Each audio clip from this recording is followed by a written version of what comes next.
Hello again, everyone. Welcome to the first edition of Bigfoot Cafe interview with Mark Parra of Morrigan's 10. He's a Bigfoot Sasquatch researcher out of Parra, Colorado.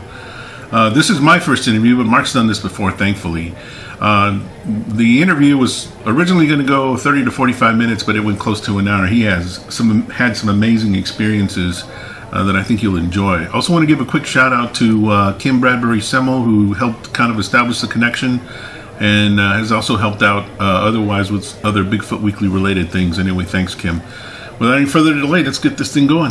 Thanks. So, Mark, thanks for joining me today. I appreciate you making the time to sit down and talk with me. I appreciate that. Sure. Why don't you start by telling us a little bit about yourself? Okay, well, as far as Bigfoot research goes, I'd always been interested in it my whole life, since I was a Boy Scout, Cub Scout, and my family used to do a lot of camping in New Mexico, Arizona, Colorado, the whole Four Corners region. So I had always heard the stories and so forth, but, I never really taken any seriousness to it. As I got involved in Facebook and started watching on YouTube, all the Bigfoot videos and so forth, I ran across the video known as the Castle Rock, Bigfoot in Castle Rock, Colorado, where a lady is walking down a trail with her husband, and she sees one jump out of a tree, and she freaks out and takes off running. And, when I saw that, and since then, people have come out and said, well, it was a local news celebrity and it was a hoax and so forth. And no one has ever been able to verify if it was or wasn't. So, there's stories out there saying that, well, the lady that took the video is a local news celebrity, so it can't be true. But I've never had a chance to talk to her. Anyways, because I live in the Castle Rock, near Castle Rock, Colorado, I recognized where she was, where they were. So, before anybody had even claimed it a hoax or anything, I took it upon myself. I said, well, you know what? I live out here, so I'm going to go out there and take everything that I know, that I've learned, from being involved in the Bigfoot community, and I'm going to go out there and see, just find out for myself, because if they are out there, I want to see one. And how long ago was that, Mark? Were you... That was 2 years ago. The video came out in 2009, but I didn't start going out there till 2.5 years ago. I just went out there and started poking around. Did you find anything? Absolutely, yeah. And the first week I was out there, I started running across prints, structures, X's, the typical sign. Yeah. And I kept going out there because I live close enough, 30 minutes away. I just spent a lot of time out there, and I was getting everything from rock clacking to wood knocks off in the distance, to trees breaking, the whole gamut. Yeah. And just by the way, for those listeners who aren't familiar with you, you currently live in Parra, Colorado, right? Yes. Which is, it's a little east of Castle Rock, and it's about 30 miles south of, Denver metro area. So it's a little smaller city, a little on the outskirts of it. It's a lot of farms and ranches, horse ranches, and so forth. So right. It's small town atmosphere compared to the big city. Nice. And anyway, so there's a number of state parks, a lot of hiking trails in Colorado, a lot of hiking trails, that the state has built over the years, that a really nice Bigfoot habitat. And, I just have been spending all my time really out there. I do have a few other areas that I do research because I have, I started this organization, Colorado Sasquatch Research. Right. And I brought on a buddy of mine, Justin Smith, who was he was a deputy sheriff for a while. He was in law enforcement, as was I. and I knew I could trust him and so forth, and he likes to go hiking onto a lot of these trails. He goes into places like Rocky Mountain National Park. He goes all over Colorado, and then lets me know if he finds anything, Bigfoot related, and sometimes we hook up, and this next coming weekend we're going to be actually back in an area called Plum Creek again, because he just got growled at by something really big, him and his dad, a couple weeks ago, so we're going to go out there and investigate that. Wow. So as far as the first area that you investigated 2 years ago, are you still investigating in that kind of that same area, or are you, right now your current investigation's in a different area? Well, no, it's the same park. It's a state park that's outside of Castle Rock, and I have spent so much time in there. I even have there's another fellow researcher who I worked with for a while last year that had previously been working in there. She's with Sasquatch Investigations of the Rockies, with SIR. And she lives actually closer to it than me, and just through word of internet and so forth, she had already been working, and she already knew about the group or the clan that had been in there. So she had been actually doing research on them for a while before I got, before I even met her and got hooked up in that. So we did a couple expeditions out there, day expeditions and so forth. But, I run my own. I'm kind of my own guy. I don't really like belonging to, any kind of Bigfoot organization. I just kind of like to do my own thing. Right. Kind of like Timber Giant Bigfoot, was a guy I kind of looked up to as a mentor when I got involved in this.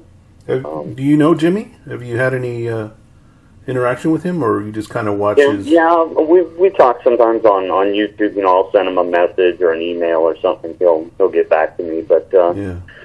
He told me he really doesn't like the being involved in the whole Facebook, Bigfoot community. He's kind of a private guy, so he doesn't like all the drama and the backstabbing, all that stuff that goes on. I think we're all familiar with that. So most of what I've seen posted on your on YouTube and on your channel, Morrigan's 10. By the way, how did you come up with that name? Does it have a certain it's a long story. Basically, Morrigan is a Celtic Bronze Age war goddess who I studied a lot on Celtic history when I was younger. I had a girlfriend for a while that was really heavily involved in that, and I guess you could say it's just kind of been like I'll just say this, she's just kind of been a patron guardian angel for me over the years. I see. What's the significance of the number 10? Well, the power of 10. Okay. Luck. So, I had originally thought about changing and putting my name, crossing back over, and just putting my name on my YouTube channel, which I may. I've just kind of not really messed with it because I'm kind of a techno-tard. I'm not really that good with computers, with the whole internet thing, so I'm still learning as I go along. I'm more of a mountain man, I like being out in the wild, doing my thing, more so than being online. Well, you probably got me beat. But anyway, back to your investigations. I noticed that your investigations or everything you have posted on Morrigan's 10 is daytime. Have you done any nighttime investigations? Are you having, or did you do them? You having more luck with daytime? Well, one of the reasons being is that I haven't in this particular park is because it is a very protected state park. They don't allow campfires or camping in it. It has rangers that patrol it, and as well as the county sheriff, and they don't want people in there after dark overnight. Yeah, because of there's a wildlife species that the Division of Wildlife has put in there. It's more of a daytime park where people can go in there, picnic or bird watch, or watch deer, see bobcats, in the wild, other type wildlife they put in there.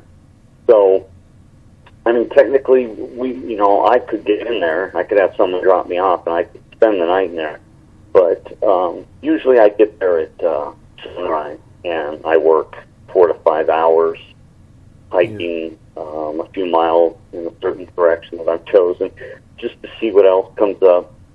And in the 2 years that I've worked there, I've caught a number of really great still shots. I have seen a very large female that showed herself to me last year, and wow. basically we had a stare down, and that was my first sighting ever. That's amazing. Did she move out in the open to show herself, or was she kind of peeking behind a tree? Or well, that's the funniest thing. I got out of the vehicle because I had just arrived in the park, and I didn't even walk that far from the parking lot. I just maybe 100 yards from the parking lot, and I was just kind of with my camera just panning around, and all of a sudden I got this loud crashing sound, like I thought it was an elk or something tearing through the bush. And about 25 yards away, I start seeing something black. First, I thought it was a bear. So I start moving a little bit closer, and that's when I saw her. There was a log, a huge tree that had been knocked over, and she was squatting on it like a Vietnamese rice farmer, I guess would say, just wow. squatting there. And she had this immense, and I'm saying she because that's what I still believe it was, but just humongous arms, chest. She looked like a gigantic bonobo chimp, but like 3 times the size of it, just huge.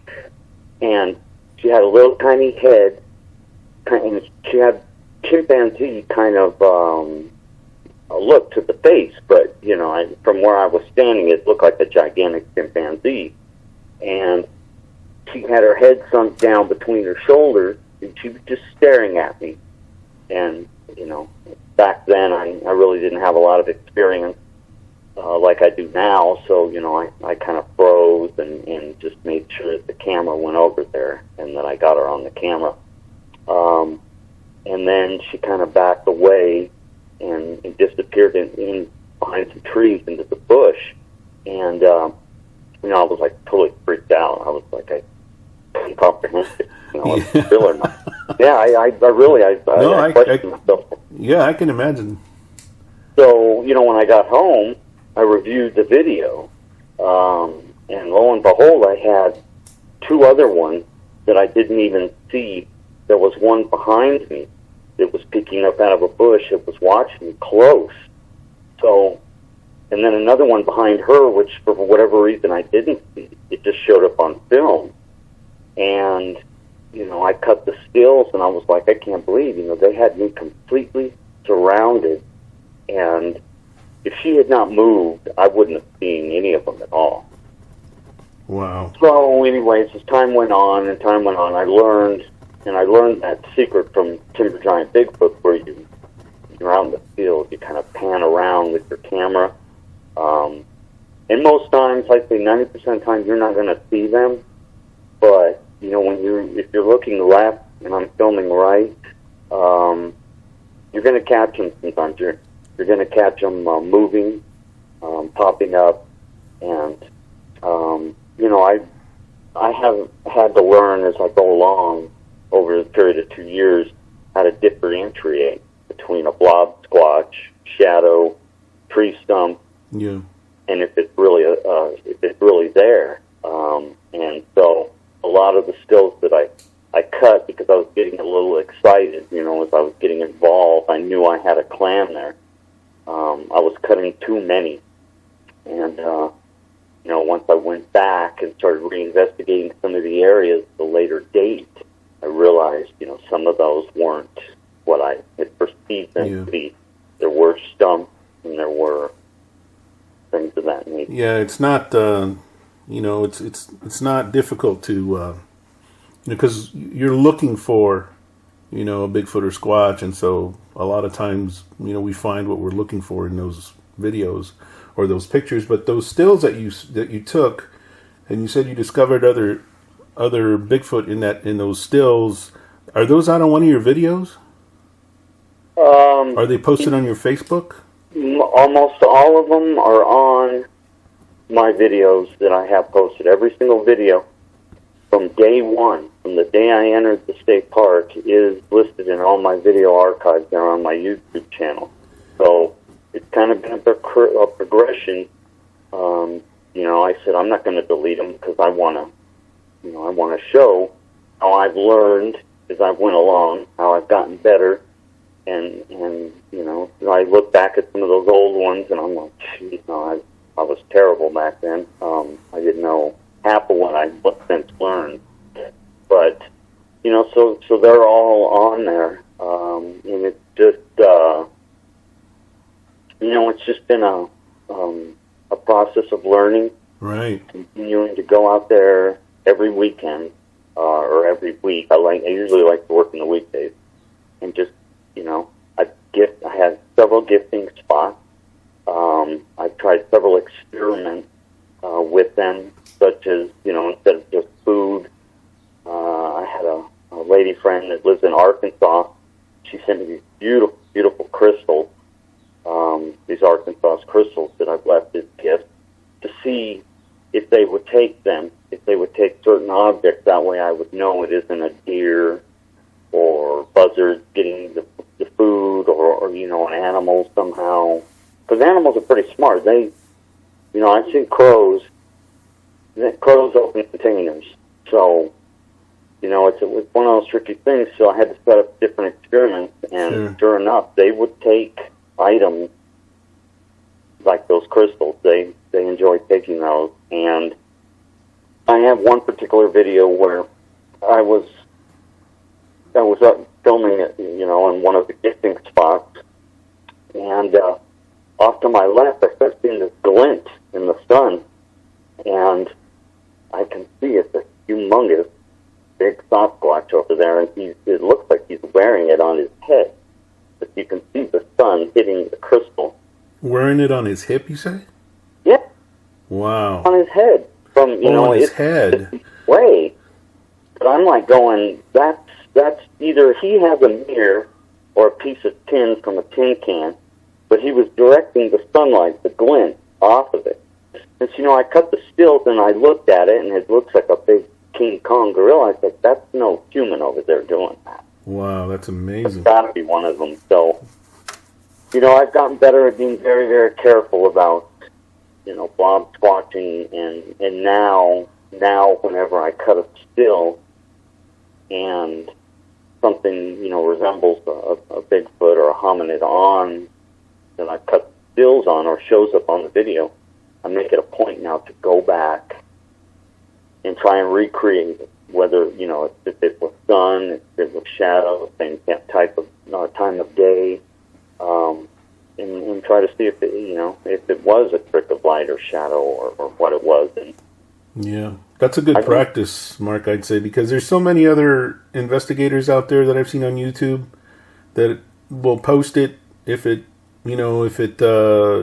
slightly resembles anything that might be a Squatch or a Bigfoot, and it just as someone who researches Bigfoot, on a weekly basis, I go to YouTube articles, etc. But when I see those blob squatches, there's so much of that stuff out there. It's just not funny anymore. Well, yeah, and that's one of the things is there isn't a whole lot of hoaxers, that are out there trying to purposely hoax, but what it is there's a lot of misidentification.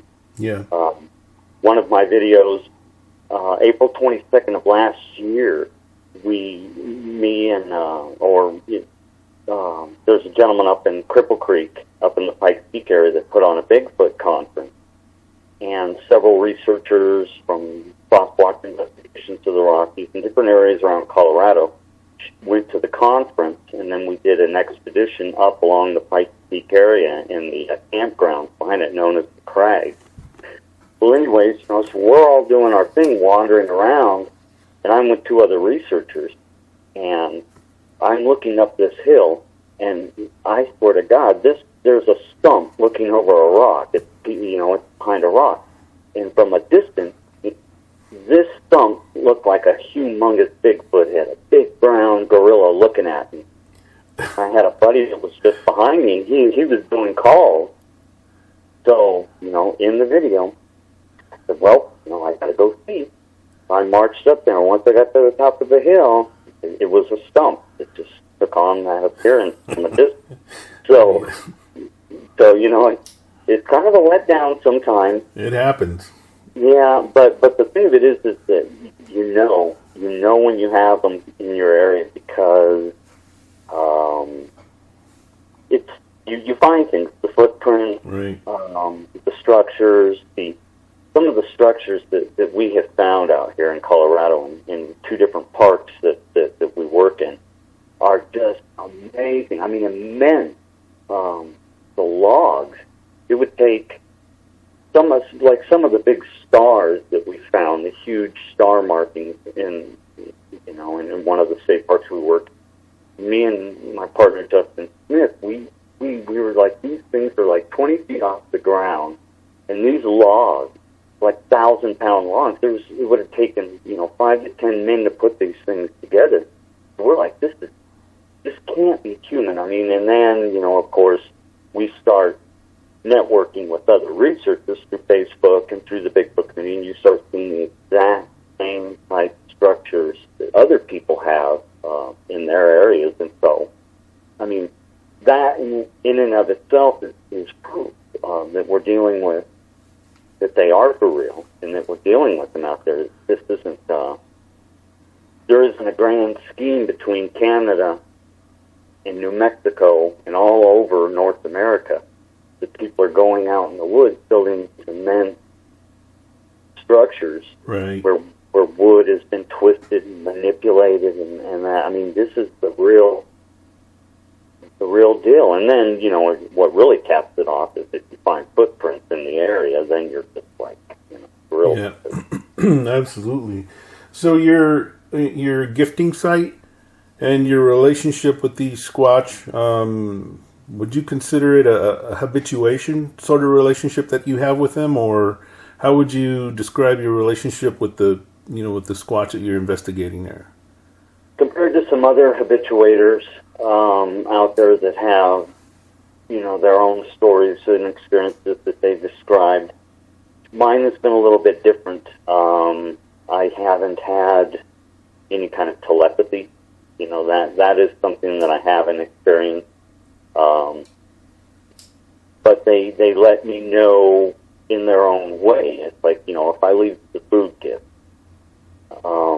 and I come back, let's say I leave a dozen pieces of corn and, and a whole bunch of apples, if a deer comes and gets it somehow, it's going to leave the core, it's going to leave a mess. Animals are not known to, you're going to find some evidence that they ate it and left.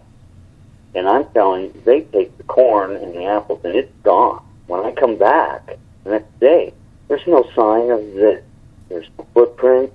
There's no, an apple core. If let's say some turkey vultures, some big buzzards got the apples, there would be evidence of a half-eaten one, an apple core, or something. Yeah. There's nothing. Right. So they're taking it, and they're taking it somewhere else to eat it.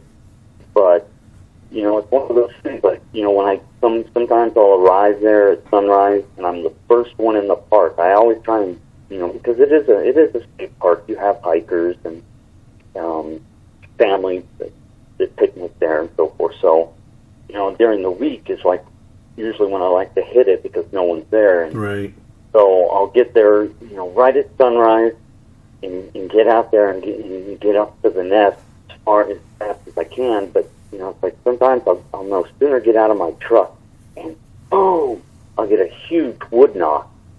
So they're watching, the parking lot. They're watching the dirt road that runs, up and through the park with the different areas that you can park. So they're watching. It's like something that I've discovered is like, you'll get that feeling like you're being watched. Yeah. When I'm out there in the forest. That's amazing. And so, I'll start talking to them. I'll say, are you over there? Sometimes I'll say it in whatever native language that I've learned, different phrases. Yeah, I've noticed that. So what native language, I've heard you call out to them that way. So what native language are you speaking when you do that? Two different ones. I'm actually speaking a little bit of Choctaw, and I'm speaking a little bit of Navajo sometimes. I don't speak either of them fluently. I met a lady a number of years ago, a friend who is a member of the Choctaw Nation, and she gave me some key phrases that, she said these will work, you're going to get a response, and they believe me. So the only way to really find out is to test it. So I tested it, and sure enough, sometimes they respond, other times they don't. Most times it's stick breaking. Now, as far as the telepathy goes, I haven't actually had like a voice in my head, but what I can say is that the reason I think I'm dealing with a female who runs the clan out there more than a male is because there's been several times when I'm out there and I can hear whispering going on, so then I start trying to see, by getting them to respond, talking to them, if someone's out there. And there's been several times I've had responses, and it sounds like a woman's voice. It sounds female, not a shout back. Yeah, that's amazing. So do you feel they know you and recognize you? Oh, yeah. No, one of the things is in the 2 years that I've been going there, I always wear the same thing. And yeah, I read that somewhere. Or I think on your Facebook. I tried to keep it so they know it was me.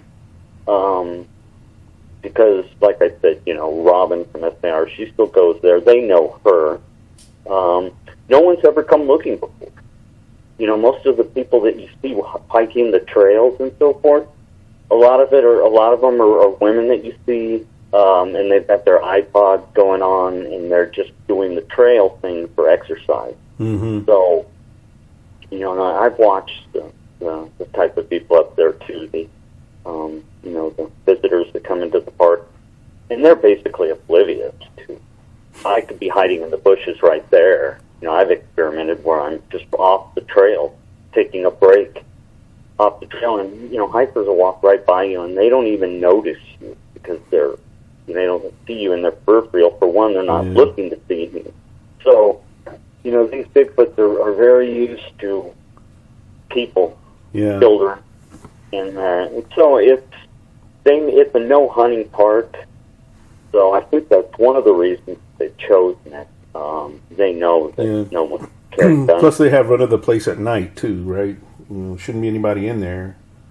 Yeah, well, what it is that, you could get away with camping in there. It's one of those things because the rangers, they go home at a certain time, and then it's patrolled through the night by the county sheriff, and they go through there. So if they were to find, because you have kids, that on Friday, Saturday night, so forth, that live in the Parker area or in Castle Rock area, that it's such open space that, kids that grow up out in the country out here, their party time is out in the fields, out in the woods, away from everybody, and we have so much open space that, even when I was a kid growing up out here, we would go, off these dirt roads way, way out where the cops wouldn't bother. That's where we would have our Gager parties. Sure.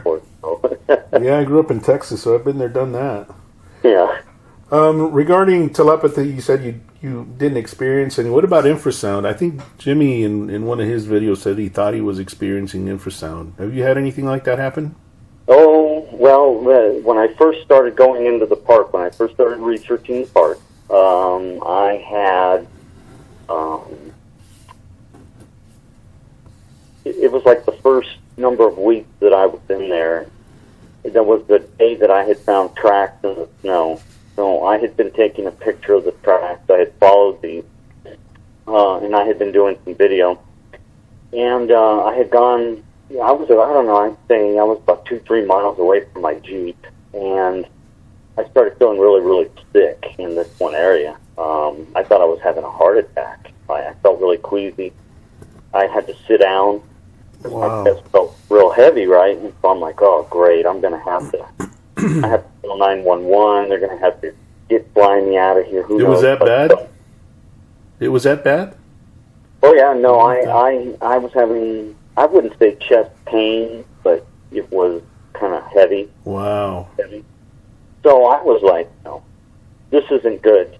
And I'm in pretty good shape, but heart problems, I was a little perplexed by it too. So, but then I started feeling better enough where I could get up, and I made it back to my Jeep.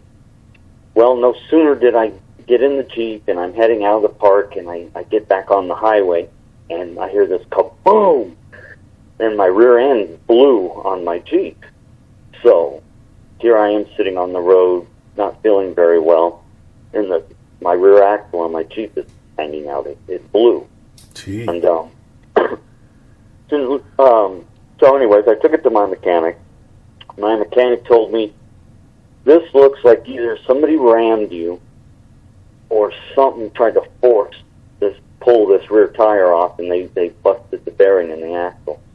Because I babied my Jeep. It's a lifted Jeep, and it was pretty Cherokee that I put a lot of money into, and he's like, it looks like something tried to rip this rear tire off, because I've never seen such damage. So I don't know if the Bigfoot did that. If while I was off hiking in the forest, they knew what my vehicle was and came and tried to rip the tire off. Because, like I said, no one had ever come looking before. So, when they're watching people, and there's this guy, this stranger who just shows up one day and starts taking pictures of footprints and looking at the stuff that they build. And, I mean, they know. They're intelligent enough. Yeah. They basically, I think, were telling me blah. And, but, I didn't. I continued to come back. And, you think they perceived you as a threat? oh, sure. Yeah. Do you go, are you armed when you go with anything? Yeah, because we have a high mountain lion in Colorado, I was carrying open during that time, but I had since learned that they don't like it. They know what guns are. They don't. So I carry concealed. It's concealed. I just carry a small handgun in case I run. And a mountain lion doesn't want to back off. Sometimes they don't want to back off. Most times they will. I mean, you'll run across. I've run across plenty of little black bears in the hills and that. And they'll stand up and look at you, and once you start yelling at them and making noise, they take off and go their own way. So usually people don't get it. We don't have grizzlies in Colorado, thank God, because otherwise I wouldn't be doing this. Yeah. I've seen plenty of videos in Alaska, and those grizzlies do not back off. And then they want you. They're going to get you. Yeah. Yeah, you can't be too careful around bears. So, tell us a little bit about maybe some of your favorite researchers. Not just researchers, but those in the scientific community that you kind of have faith in, or you follow, or you support. Well, I have a guy that lives out here, David Pilates. He lives out here in Colorado also. Yeah, I've actually, I haven't read his book, but I think he wrote the 411 book, didn't he? Yeah. Yeah, and amongst other stuff. A lot of people are kind of angry at him because there's a big thing in the Bigfoot community.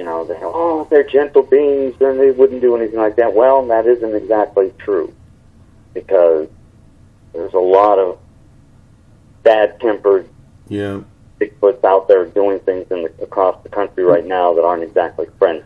Well, I would imagine they're like any other animal out there. If you start to intimidate or infringe or things like that, they're going to retaliate. They're not going to stand by and encroachment issue too. There's a lot of areas that have never been touched by man, and when loggers and miners and that type move in, and when people start building these huge mansions in the mountains, it reduces their ability to be free, to roam territory that has always been free to them. Right. Yeah. They get a little peeved with people. They don't particularly care for us.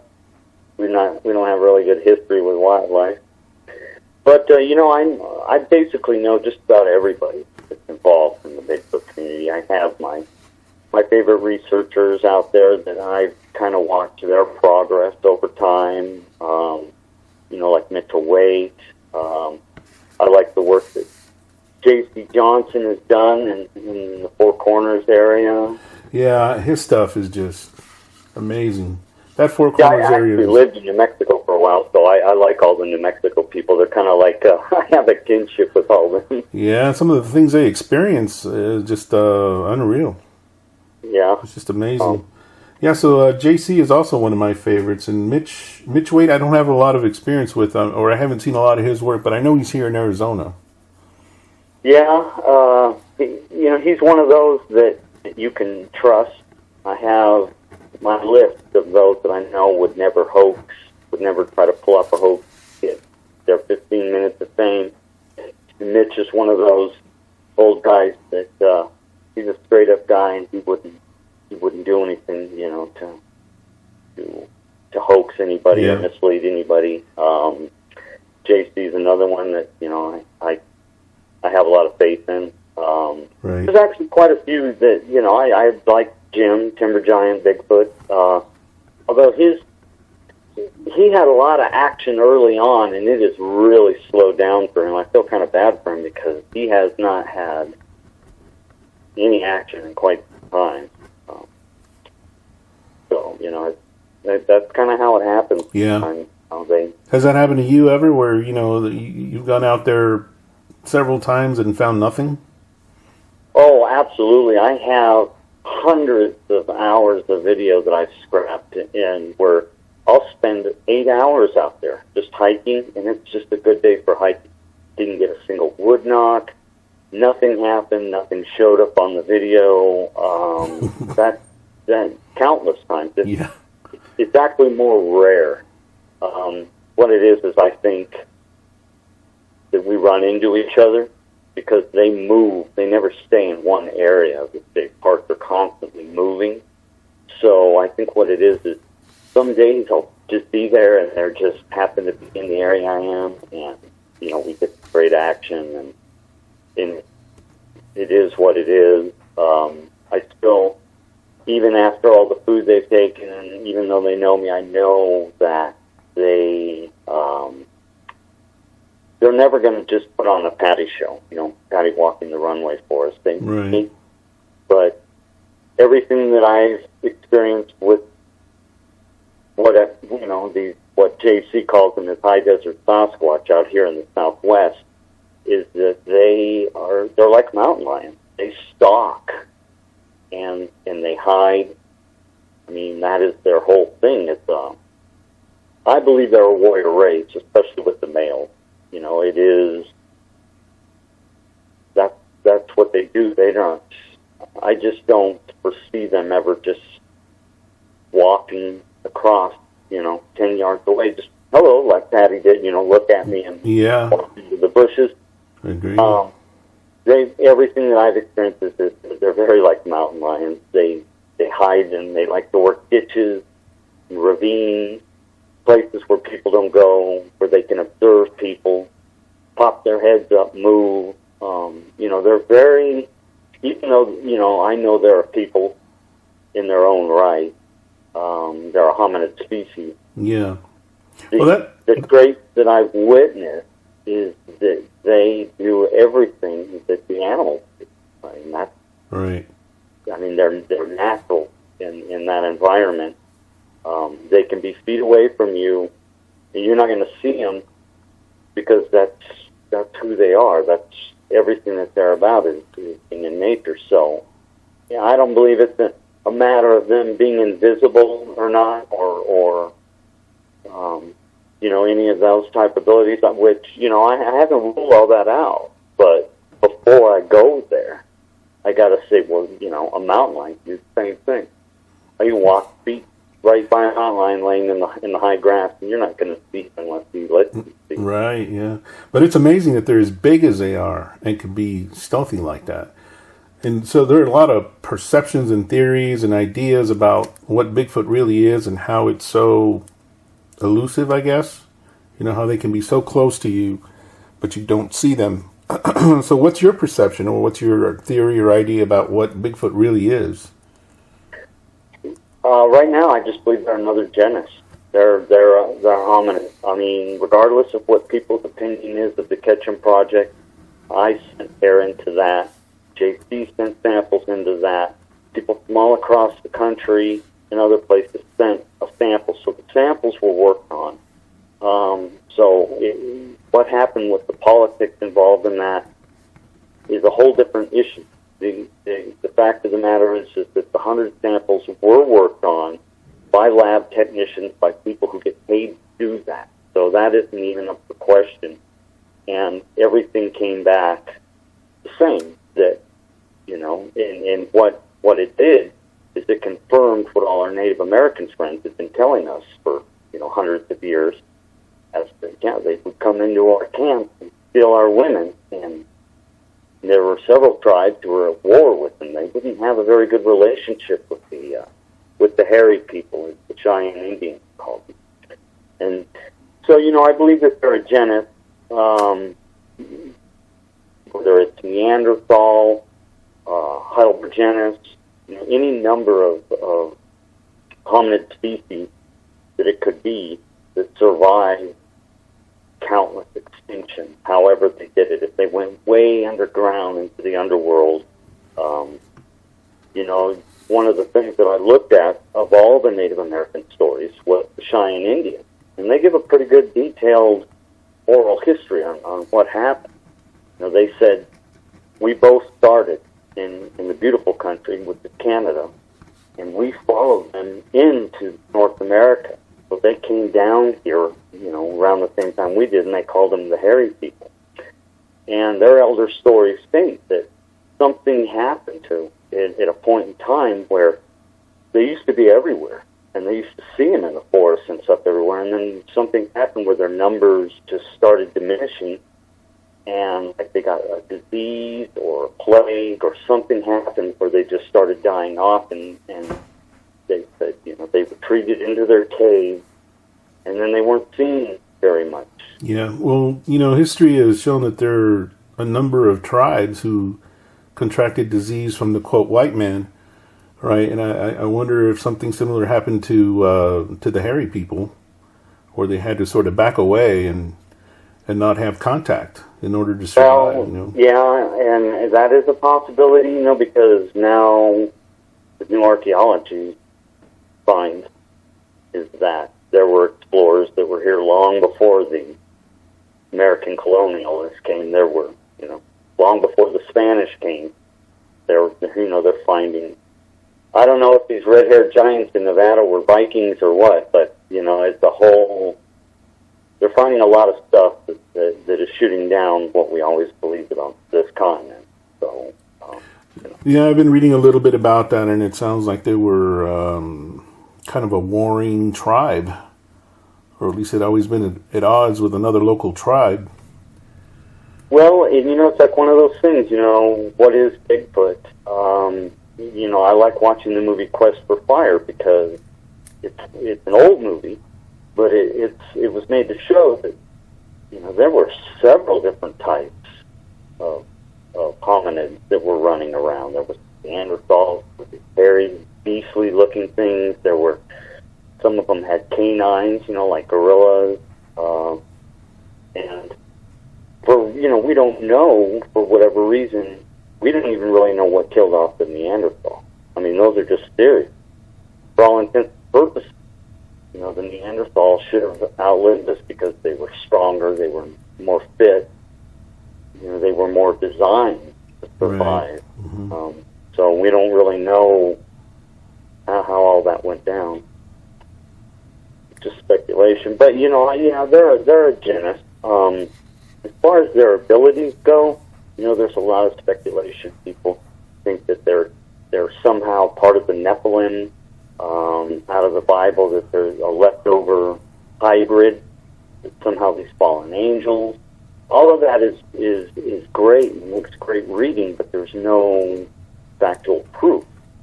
So where I'm at on this is I'm dealing with a caveman species, another species of genus, a Homo genus, that somehow came out, its numbers have come back, is what I think happened. That happens. We have animals that almost go into extinction. And then for whatever reason, nature just decides to start repopulating them again. Yeah. So I think their numbers are really high, and that's, again, for whatever reason. I don't... I try, even though I believe in a lot of the supernatural and paranormal stuff associated with them, at this point, I try to keep a healthy balance, that I'm not too far one way or the other on it until, more data is known.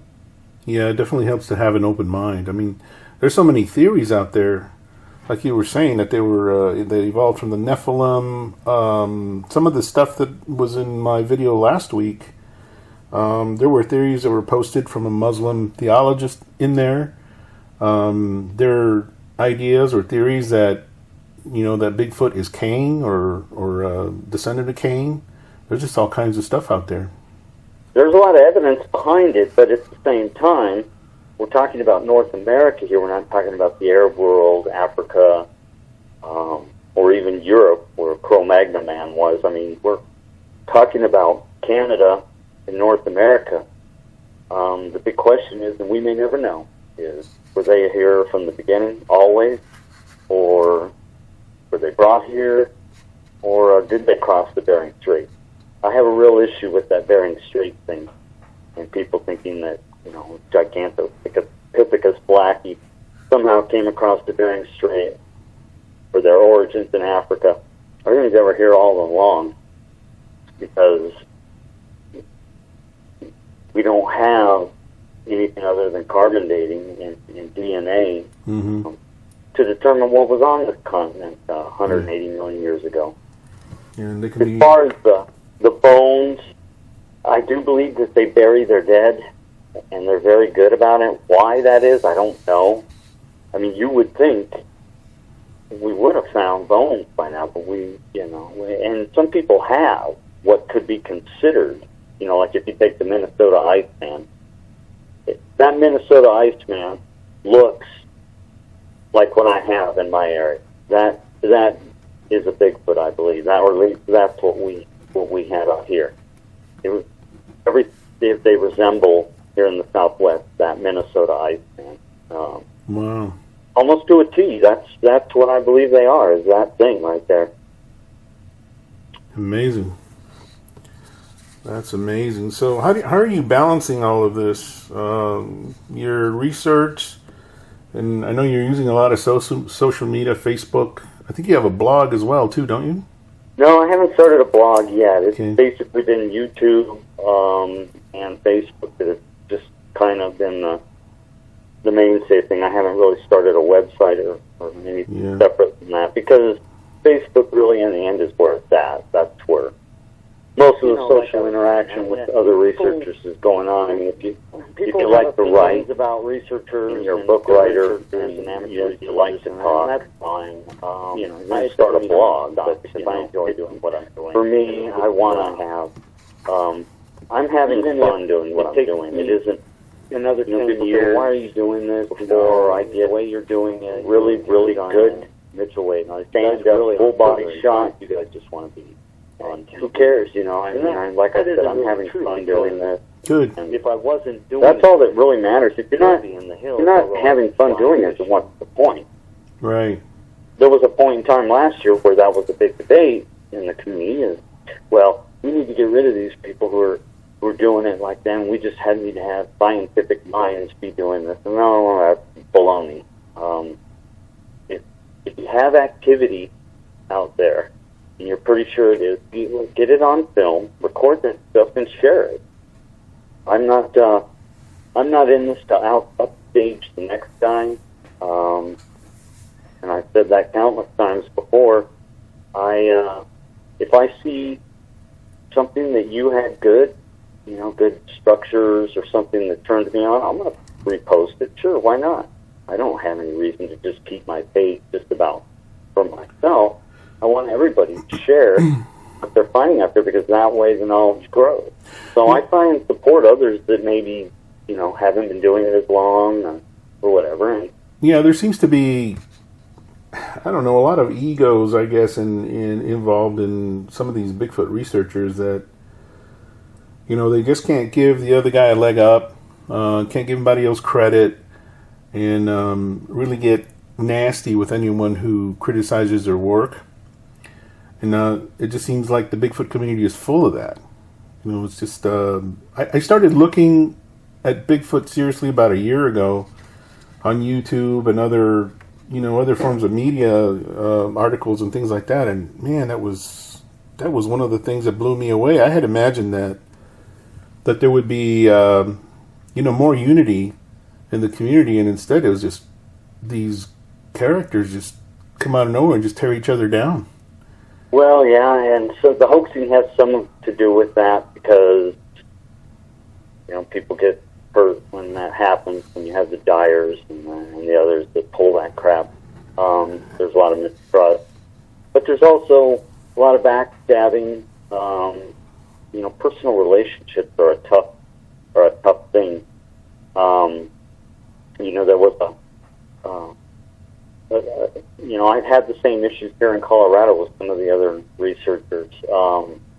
Sometimes personalities just clash.